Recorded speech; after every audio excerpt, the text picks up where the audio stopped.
1 முதல் அமலுக்கு வந்திருக்கின்ற புதிய 3 குற்றவியல் சட்டங்கள் குறித்து நடைபெற்றுக் கொண்டிருக்கும் கருத்தரங்கத்திற்கு வருகை தந்திருக்கக்கூடிய தோழர்கள் அத்துணை பேருக்கும் என்னுடைய வணக்கத்தை தெரிவித்துக் கொள்கிறேன். இந்த 3 குற்றவியல் சட்டங்கள் எப்படி கொண்டு வந்தாங்க அப்படின்றத பத்தி தோழர் மகா தோழர் வந்து ஏற்கனவே சொல்லியிருந்தாங்க. ஒரு சட்டம்னா அது எப்படி கொண்டு வரணும், ஆனா இவங்க வந்து எப்போதுமே அது நமக்கு தெரிஞ்ச விஷயம்.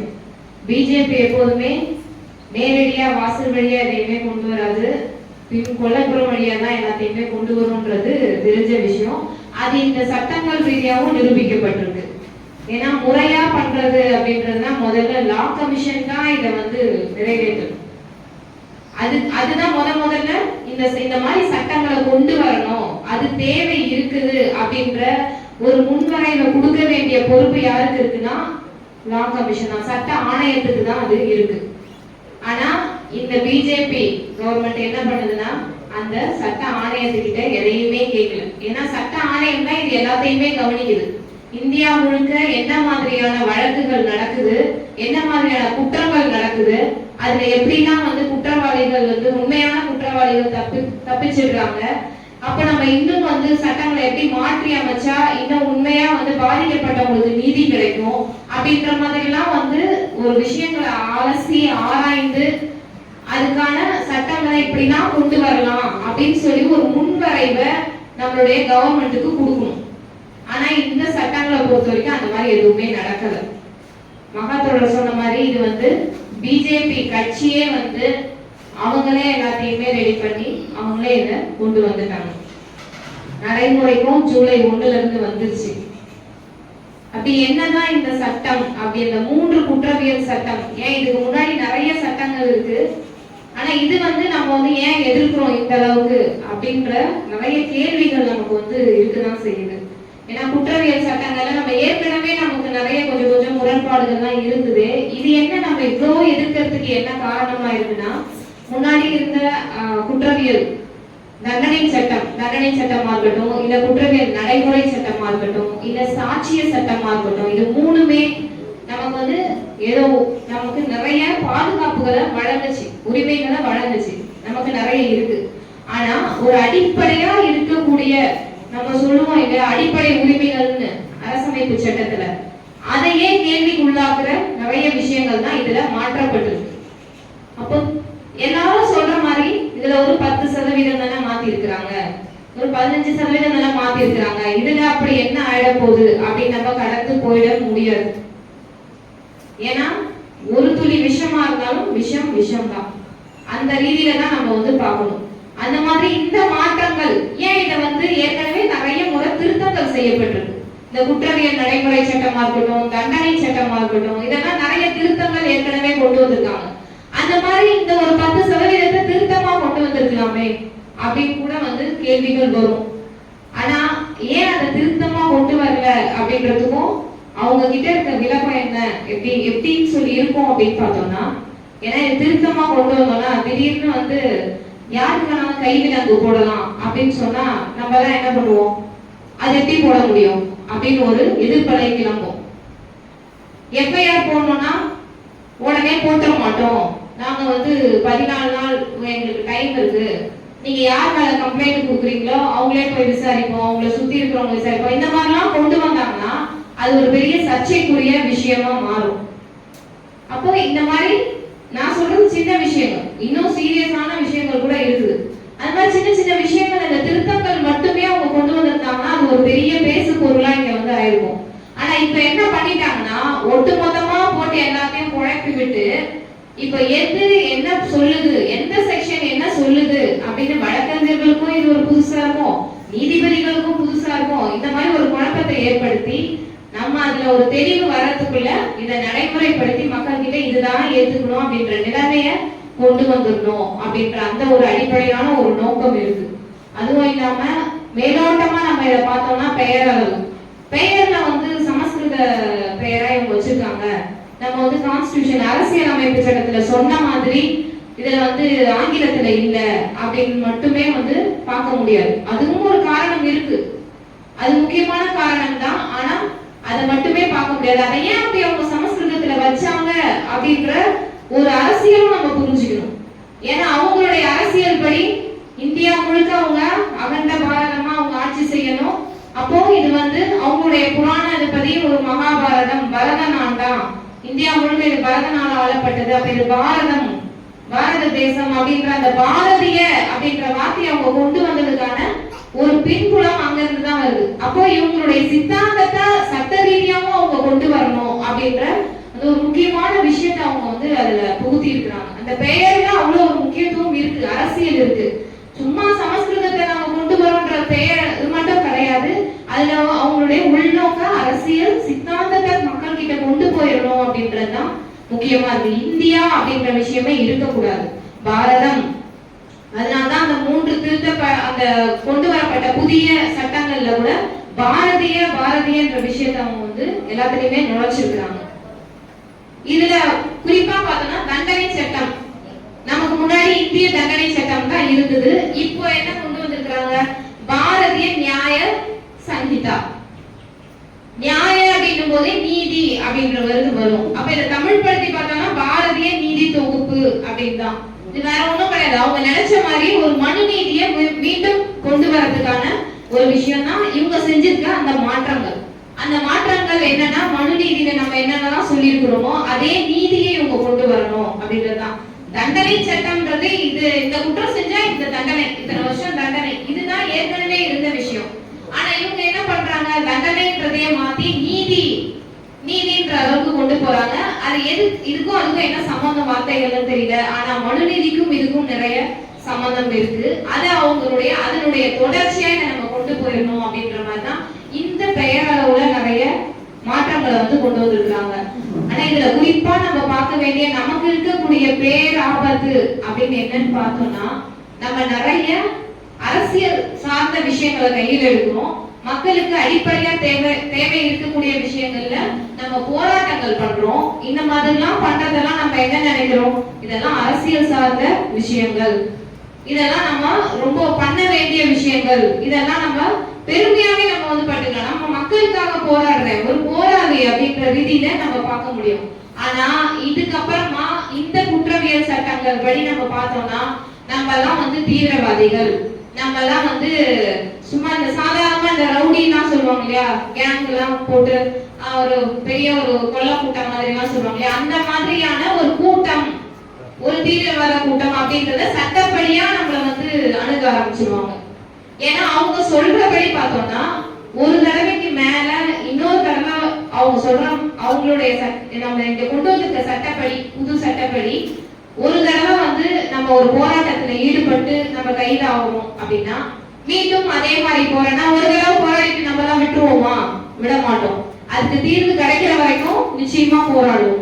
அப்போ மீண்டும் மீண்டும் நம்ம போராட்டத்துல ஈடுபடும் போது இவங்க தொடர்ந்து அந்த குற்றத்தை செய்யறாங்க, ஒரு குற்றத்தை செய்யறாங்க. அப்போ நம்ம மகாத்தோட சொன்ன மாதிரி நம்ம எல்லாம் ரிப்பீட்டட் அஃபெண்டர், நம்ம எல்லாம் மீண்டும் மீண்டும் குற்றம் செய்யக்கூடியவங்க, நம்ம எல்லாம் தொடர் குற்றவாளிகள் அப்படின்னு சொல்லி நம்மளுடைய அரசியல் சார்ந்த நடவடிக்கைகளையே ஒரு குற்ற செயலா பார்க்க ஆரம்பிச்சிருவாங்க. சாதா ஒரு கொலை செய்யறவங்க, ரவுடிசம் பண்றவங்க, இந்த மாதிரி அவங்களுக்கு என்ன விஷயத்த அவங்க கொண்டு வராங்க அதே மாதிரி நம்மளையும் பார்க்க ஆரம்பிச்சிருவாங்க. இது மிகப்பெரிய ஒரு சவாலான விஷயம். நம்மள மாதிரி அரசியல் ரீதியா போராடுறவங்களுக்கு இது ஒரு மிகப்பெரிய சவாலான விஷயம் தான். சரி, அப்படி நம்ம போராடுறோம், நம்மளுக்கு மேல ஒரு எஃப்ஐஆர் விழுது அப்படின்னா கூட முதல்ல என்ன பண்ணுவாங்க, போலீஸ் ஒரு ஸ்டேட்மெண்ட் எடுப்பாங்க. அதுக்கு பேரு 161 161 ஸ்டேட்மெண்ட்னு சொல்லுவாங்க. அது செல்லாது. உண்மையா பார்க்க போனா போலீஸ் எடுக்கிற ஸ்டேட்மெண்ட் செல்லாது கோர்ட்ல, அது ஒரு சாட்சியமா எடுத்துக்க மாட்டாங்க. அதுக்கப்புறமா 164 ஸ்டேட்மெண்ட்னு நம்ம நீதிபதி முன்னாடி போயிட்டு மேஜிஸ்ட்ரேட் முன்னாடியே ஒரு ஸ்டேட்மெண்ட் எடுப்பாங்க. அங்க சொல்ற விஷயங்கள் தான் செல்லுபடியாகும். அந்த சாட்சியை மீண்டும் ஒரு அந்த கேஸ் நடத்தும் போது விசாரிக்கும் போது அதை மாத்தி சொன்னாங்க, பிறல் சாட்சியா மாத்தினாங்கன்னா அப்போ அவங்களுக்கு ஒரு தண்டனை கூட கிடைக்கும். அதை மாத்தி சொல்றவங்களுக்கு அந்த அளவு இருக்கு. ஆனா இப்ப என்ன கொண்டு வந்துட்டாங்கன்னா, இந்த மாதிரிலாம் 161 வேண்டாம், இதெல்லாம் ஸ்டேட் போலீஸ் கிட்ட கொடுக்குற ஸ்டேட்மெண்ட்டையே வீடியோவா எடுத்து போடலாம். அப்ப வீடியோவா எடுக்கலாம் அப்படின்னா அப்ப என்ன பண்ணுவாங்க, எவ்வளவு அடிச்சாலும் போலீஸ் வீடியோல பார்க்கும்போது தெரியுமா, அது ஒரு நீதிபதி முன்னாடி நேரடியா போயிட்டு ஒரு நீதிபதி ஒரு குற்றவாளியை பாக்குறாரு, பார்த்து அதுக்கப்புறமா இவர் வந்து என்ன குற்றம் செஞ்சாருன்னு கேட்கறதுக்கும், ஒரு வீடியோல வந்து உங்களை காமிச்சு இவர் வந்து இந்த குற்றம் செஞ்சாங்க, இவ்வளவு பெரிய குற்றம் செஞ்சாங்க, இதை நானே செஞ்சேன் அப்படின்னு சொல்லி நம்ம சொன்னா கூட அவருக்கு அது தெரிய போறது கிடையாது. அவர் ஆமான்னு சொல்லிட்டு எழுதிட்டு போயிடுவாரு. இதுல முக்கியமான விஷயம் என்னன்னா, ஏற்கனவே தோழர்கள் சொன்ன மாதிரி நம்ம அரசமைப்பு சட்டத்துக்கு எதிரான ஒரு விஷயமும் இதுல இருக்கு. ஏன்னா நம்மளையே வந்து அடிச்சு நான் இதை பண்ணேன் ஆமா அப்படின்னு சொல்லி சொல்ல வைக்கிறதுக்கான விஷயம் போலீஸ் கிட்ட இருக்கு. ஆனா அது உண்மையிலேயே அரசமைப்பு சட்டத்துக்கு எதிரானது. என்னன்னா ஆர்டிகல் 20(3)ல வந்து என்ன சொல்றாங்க அப்படின்னா, ஒருத்தரை வந்து நம்மள இப்ப நான் ஒரு விஷயம் செய்யறேன்னா எனக்கு எதிராக நானே ஒரு சாட்சியா இருக்க கூடாது, அப்படி இருக்க வைக்க கூடாது அப்படின்ற ஒரு விஷயம் இருக்கு. ஆனா இந்த வீடியோ மூலமா என்ன பண்றாங்கன்னா என்ன சொல்ல வைப்பாங்க, அடிச்சு துன்புறுத்தி கூட ஆமா நான் தான் இதை செஞ்சேன், இப்படிதான் செஞ்சேன். இது நமக்கு சாதாரணமா இருக்கலாம். இப்ப ஏதோ ஒரு சீரியஸான ஒரு குற்றம் நடக்குது, இது இஸ்லாமியர்களுக்கு குறிப்பா வந்து மிகப்பெரிய ஒரு எதிரான ஒரு விஷயமா போகும். நான் தான் இங்க குண்டு வச்சேன் அப்படின்னு சொல்லிட்டு அவரையே சொல்ல வைக்கிறதுக்கான ஒரு விஷயமா இதை வந்து மாத்துவாங்க. ஏன்னா 90% என்ன பண்றாங்க, இஸ்லாமியர்களுக்கு எதிரான விஷயங்கள் தான் நடந்துகிட்டு இருக்கு. அந்த மாதிரியான விஷயங்களை சட்டபூர்வமா நம்ம செல்லுபடி ஆகிறதுக்கு தான் இந்த சட்டங்கள், புதுசா அந்த சட்டங்கள் கொண்டு வந்திருக்காங்க. அதுவும் இந்த பிஜேபி பீரியட்ல மாப் லிஞ்சிங் ஒன்று இருக்கு, அதாவது கூட்டமா அடிச்சு கொள்றது ஒருத்தர். இது நிறையவே நடக்குது. அவங்க ஆட்சிக்கு வந்த காலத்துல இருந்து 2014ல இருந்து இது நிறைய நடந்துட்டு இருக்கு. இது நடக்குதுன்னு சொல்லிட்டு இந்த சட்ட ஆணையங்கள்லாம் இதுல வந்து ரொம்ப யோசிச்சு இதுக்கான ஒரு விஷயத்தை நம்ம பண்ணணும், மாற்றம் கொண்டு வரணும், இதுக்கான ஒரு சட்டத்தை ஏற்றணும் அப்படின்னு சொல்லி நிறைய வந்து அதுக்கான விவாதங்கள்லாம் நடந்துட்டு இருக்க நேரத்துல அதெல்லாம் வந்து என்ன இவங்க அதுல ஒரு திருத்தம் என்ன கொண்டு வராங்கன்னா, மொழி ரீதியா இனம் ரீதியா இந்த மாதிரியான விஷயங்களுக்காக ஒருத்தவங்க அடிச்சு இந்த கலவரம் நடந்து கும்பலா போய் அடிக்கிறாங்க அப்படின்னா அது வந்து குற்றம். ஆனா அந்த வரிசையில மொழி இனம் இந்த மாதிரிலாம் நிறைய கொண்டு வராங்க, அதுல மதம்ன்ற விஷயத்தை விட்டுட்டாங்க. ஆனா இப்ப நடக்கிற 90% மதம் ரீதியாக தான் இஸ்லாமியர்களுக்கு மிகப்பெரிய ஒரு படுகொலைகள் நடந்துகிட்டு இருக்கு, மதம் சார்ந்துதான். ஆனா அந்த மதம்ன்ற வார்த்தையை எடுத்துட்டாங்க, ஒருத்தருடைய தனிப்பட்ட நம்பிக்கை அப்படின்னு கொண்டு வந்துட்டாங்க. அப்ப மதம் ரீதியா நான் இவன் மதத்துக்காக ஒருத்தர் அடிச்சுக்கணும்னா அது குற்றம் இல்லை அப்படின்ற மாதிரி ஆயிடுது. அப்ப எவ்வளவு பெரிய குற்றங்கள்லாம் அவங்க வந்து அவங்களுக்கு சாதகமா வந்து மாத்திக்கிறாங்க. பிஜேபி காரங்க என்னெல்லாம் குற்றம் பண்றாங்களோ அதெல்லாம் சட்ட ரீதியா வந்து கொண்டு வந்தாங்க, இனிமேல் பண்ணலாம். அதே போலதான் ஆயுதம் ஏந்தி ஊர்வலம் போறது ஆர்எஸ்எஸ் பண்ணும்.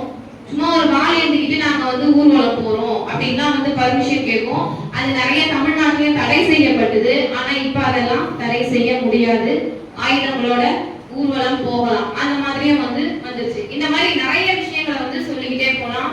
அதே போல ஒருத்தரை கைது பண்ணணும்னா நம்ம என்ன பண்ணுவோம், டிகே பாஸ் அவருடைய தீர்ப்பு வந்து அதை வந்து ஒரு வழிகாட்டுதல் படிதான் அதை வந்து பண்ணுவாங்க. அதுல என்ன குறிப்பான விஷயங்கள் இருக்கும்னா, ஒரு அதிகாரி நம்ம வந்து கைது பண்றாங்கன்னா அவங்க வந்து பேட்ச் இருக்கும், யாரு என்ன பேரு அது எல்லாமே நமக்கு தெரிஞ்சிருக்கணும். என்ன ஒருத்தர் கைது பண்ண வர்றாருன்னா எனக்கு அவர் யாரு எந்த அதிகாரி என்ன பேரு இந்த விஷயங்கள்லாம் அந்த பேட்சோட யூனிஃபார்மோட அந்த மாதிரி தான் வரணும். என்ன கைது பண்ணாங்கன்னா 24 மணி நேரத்துக்குள்ள என்ன நீதிபதி கிட்ட ஒப்படைக்கணும். அதே போல என்னோட உறவினர்கள் கிட்ட வீட்டுல இருக்கிறவங்க கிட்ட தகவல் சொல்லணும், எதுக்கு என்ன மாதிரி கைது பண்ணியிருக்கோம், இந்த நீதிமன்றத்துக்கு கூட்டு இந்த மாதிரி விஷயங்களை அவங்க வந்து குடும்பத்தாருக்கு சொல்லணும். அதே போல எந்த நேரத்துல கைது பண்ணாங்க, எந்த தேதியில கைது பண்ணாங்க, இந்த மாதிரி விஷயங்களும் தெரியப்படுத்தணும். ஆனா இது எதையுமே பண்ண வேணாம் அப்படின்ற ஒரு விஷயத்த கொண்டு வந்துட்டாங்க. அப்போ யார வேணாலும் எப்ப வேணாலும் பிடிக்கலாம், எப்ப வேணாலும் அரெஸ்ட் பண்ணலாம், அதை தெரியப்படுத்தணும்னு கிடையாது, நீதிபதி கிட்ட தான் கூட்டிட்டு போகணும்னு கிடையாது. நம்ம வந்து எக்ஸிகியூட்டிவ் இந்த வருமான வரித்துறையில இருக்கிறாங்க பாத்தீங்களா, தாசில்தாரா இருக்கட்டும் ஆர்டிஓவா இருக்கட்டும், இந்த மாதிரி அவங்க கிட்டயே கூட்டு போய் கூட ரிமாண்ட் பண்ணலாம் அப்படின்ற அளவுக்கு ரொம்ப தளர்த்திட்டாங்க.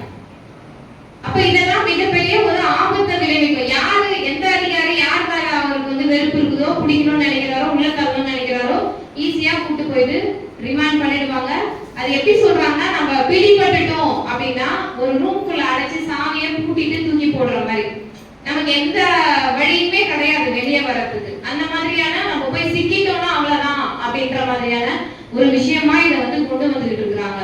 இன்னும் வந்து ஒரு கைது பண்ணிட்டாங்க, ஜெயில அடைச்சிட்டாங்க அப்படின்னா கூட அதுக்கு அடுத்து நம்ம கேஸ் ட்ரையலுக்கு வரும். அப்படி ட்ரையலுக்கு வரும்போது சார்ஜ் ஷீட் ஃபைல் பண்ணுவாங்க. சார்ஜ் ஷீட் குற்றப்பத்திரிகைன்னு ஒண்ணு தாக்கல் பண்ணுவாங்க கோர்ட்ல.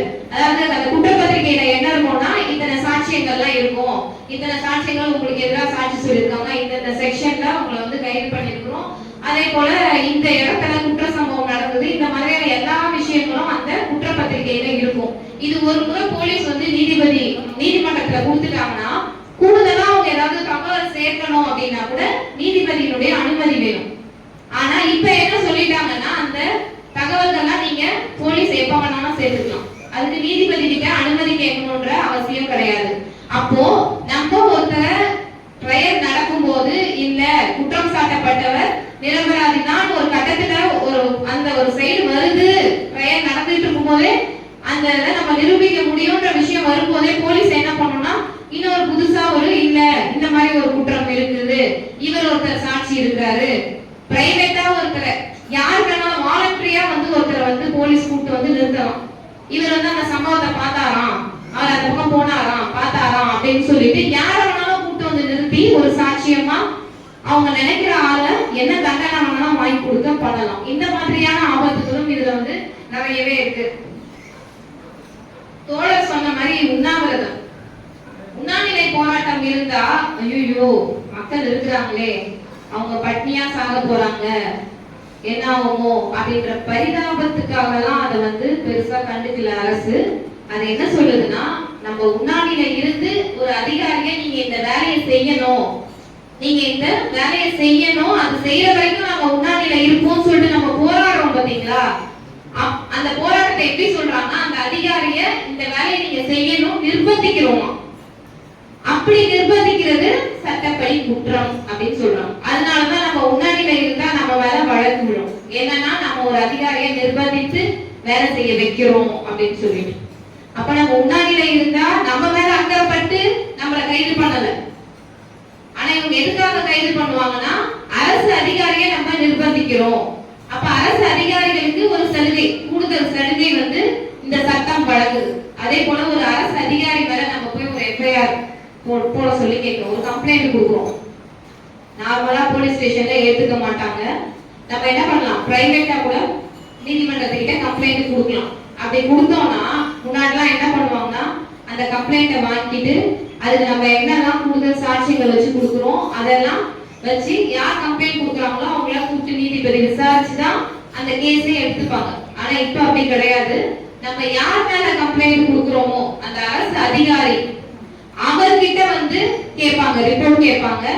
அது மட்டும் இல்லாம அவருடைய மேல் அதிகாரி கிட்ட ரிப்போர்ட் கேட்பாங்க. அதெல்லாம் கேட்டு ஆமா இவர் செஞ்சிருக்கிறாருன்னு உறுதியாச்சுனாதான் அவங்க கம்ப்ளைண்டை ஏத்துப்பாங்க நீதிபதி. அப்படி யாராவது மேல் அதிகாரி தனக்கு கீழே வேலை செய்யறவங்க ஆமா இவர் தப்பு செஞ்சாருன்னு ஒத்துப்பாரா, சொல்லுவாரா, சொல்ல மாட்டாரு. அப்ப எந்த அதிகாரியும் என்ன வேணாலும் செஞ்சுக்கலாம், நம்ம கேள்வி கேட்க முடியாது. அவங்க மேல எந்த நடவடிக்கை எடுங்கன்னு சொல்லவும் முடியாது. அந்த அளவுக்கு நம்மள சூழ்ந்து வந்திருக்கு இந்த 3 குற்றவியல் சட்டங்களும்.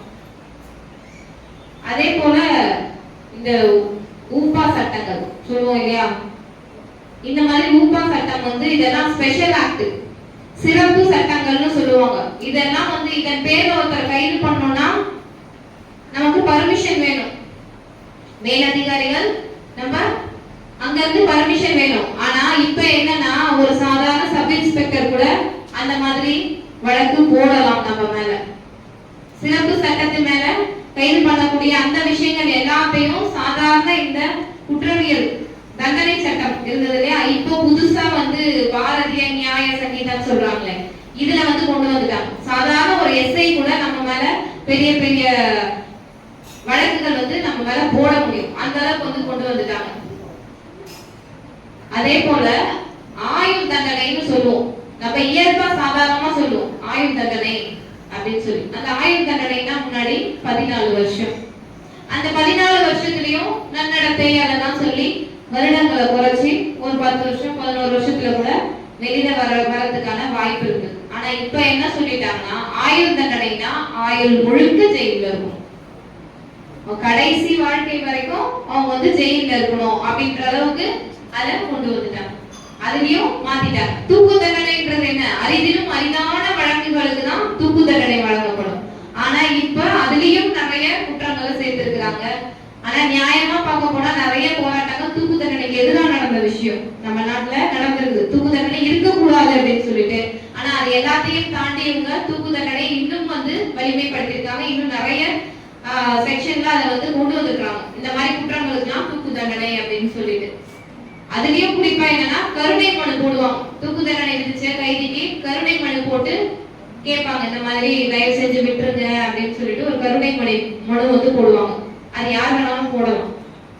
இப்ப அதை என்ன சொல்லிட்டாங்கன்னா யார் வேணாலும் போட முடியாது, ரத்த பந்தம் இருக்கிற ஆட்கள் மட்டும் தான் போட முடியும். அப்படின்னா என்ன அர்த்தம்?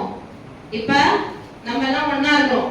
வாழு தோழர் மேல ஒரு வழக்கு விழுந்து அவருக்கு தூக்கு தண்டனையே வந்துருச்சுன்னா கூட என்னோட தோழராச்சே என் அமைப்புல இருந்தாருன்னு சொல்லிட்டு நான் அவருக்காக போய் கருணை மனு எல்லாம் போட முடியாது.